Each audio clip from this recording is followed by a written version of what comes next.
দোকানদার দোকানে বাইরে আয়। অসময় আবার দোকানে কিটা আসলো? আমি সিদ্দিক, চেয়ারম্যানের লোক, দোকানে ট্যাক্স আদায় করতে আইছি। এই তোরা কি এলাকায় নতুন?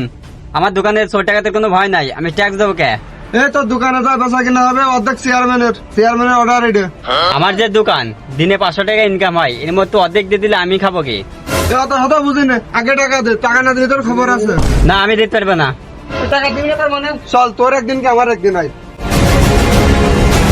দোকানে চালের বাস্তা আছে ভাই, ওইটা দিচ্ছি, তার সাদা দিচ্ছি না ভাই।